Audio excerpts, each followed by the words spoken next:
Excuse me, sir. I have doubts. आ जाओ। लाओ बेटा, क्या बात है। JEE advance 2013। मतलब प्रीवियस ईयर क्वेश्चंस चालू कर दिए हैं, बहुत बढ़िया बेटा, लास्ट में यही करने होते हैं एक्चुअली। ठीक है, यहां दिया हुआ है कि 3x equal to 4x minus 1, then x can not be equal to, मतलब x की कौन सी वैल्यू हम नहीं ले सकते। मैंने कहा बच्चे इसके लिए पहले x की सारी वैल्यू ले लेते और देखते जरा कौन सा ऑप्शन वैल्यू दे रहा है, बाकी का आंसर होगा। अब यहाँ पे देखा जाए तो देखो कभी भी a इक्वल टू b दिया हो तो हम दोनों तरफ log लेते थे, तो दोनों तरफ log लेंगे तो यहाँ पे आ जाएगा log 3x equal to log 4x minus 1। देखो ये पावर सबको पता है आगे कूदी मारती है, तो चलो भाई आगे आ जाओ। तो यहाँ पे आ जाएगा मेरे ख्याल से x log 3 इक्वल टू क्या हो जाएगा x माइनस 1 log 4 को एक काम करते हैं 2 का स्क्वायर बुला लेते हैं। क्यों? क्योंकि ये 2 बेचारा आगे आ जाता है। तो यहाँ पे कुछ ऐसा हो जाएगा मेरे ख्याल से x log 3 equal to 2 into x minus 1 into log 2।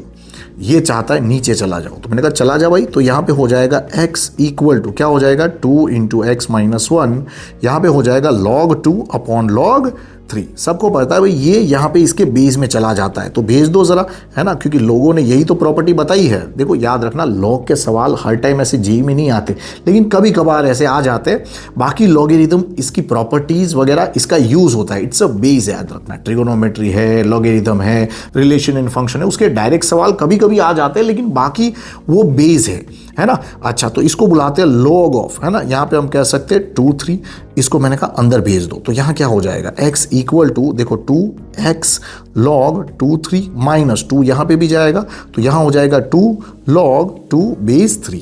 अब मैंने कहा x को एक तरफ ले लेते हैं, है ना, ताकि x की वैल्यू आ जाए। तो इसको इधर ले लेते, इसको इधर ले लेते, तो यहाँ हो जाएगा 2 log 3 2 इक्वल टू क्या हो जाएगा 2x log 3 2 माइनस यहाँ पे x।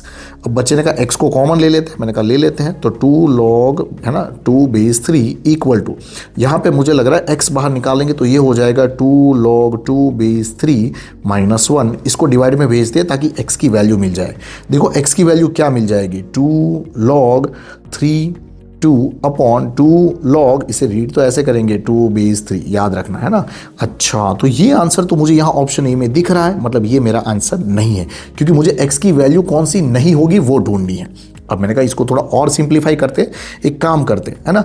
यहाँ पे इसके जैसा कौन सा ऑप्शन हमें दिख रहा है, देखो इसके जैसा ही ये ऑप्शन दिख रहा है जिसमें यहाँ एक्सचेंज किया गया है, और एक्सचेंज करने पर कभी भी ये इसका ये नहीं बन जाएगा, मतलब आंसर तो डी पॉसिबल है ना। लेकिन हम कहेंगे सर इसके बारे में भी सिलेक्ट करके चेक कर लेते हैं। मैंने कहा डेफिनेटली यहाँ पे मैं एक काम कर रहा हूँ, यहाँ पे इसी से मैं डिवाइड कर दे रहा हूँ, ठीक है। यहाँ पे एक काम करते पहले तो, है ना, 2 से डिवाइड करके देखते हैं, या तो log t, है ना, log 2 बेस 3 से डिवाइड करते हैं, तो ये हो जाएगा 2 अपॉन, है ना, 2 माइनस 1 अपॉन log 3 2। अच्छा, क्या किया मैंने log 2 बेस 3 से न्यूमरेटर और डिनोमिनेटर को डिवाइड किया, है ना। अच्छा, इससे क्या हो जाएगा, देखो ये ऊपर जाएगा तो यहाँ पे कुछ ऐसा दिखेगा x equal to 2 upon 2 minus log, है ना। यहाँ पे इन दोनों में एक्सचेंज ऑफर आता है तो यहाँ पे log 3 बेस 2 बन जाता है, मतलब x की ये भी वैल्यू पॉसिबल है, मतलब ये भी हमारा आंसर नहीं है, क्योंकि मुझे x की वैल्यू कौन सी पॉसिबल नहीं है वो ढूंढनी है। अब इसको भी कुछ सुधार के देखते हैं, एक काम करते हैं इसको 2 से डिवाइड कर देते हैं, तो यहाँ पे हो जाएगा 1, है ना, 2/2 1, यहाँ पे 2, है ना, 2/2 1, यहाँ पे 1/2, है ना। क्या किया मैंने, न्यूमरेटर और डिनोमिनेटर को 2 से डिवाइड किया। अगर देखा जाए तो ये 1/2 है ना। अच्छा, कभी भी ये नीचे 2 हो, ये बेस के पास जा सकता है और बेस की पावर में जाता है ना। अच्छा, तो ये 2 का स्क्वायर हो जाता है, तो 2 का स्क्वायर 4 हो जाएगा।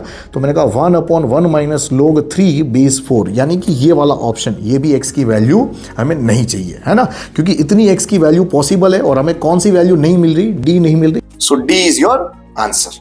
Thank you, sir.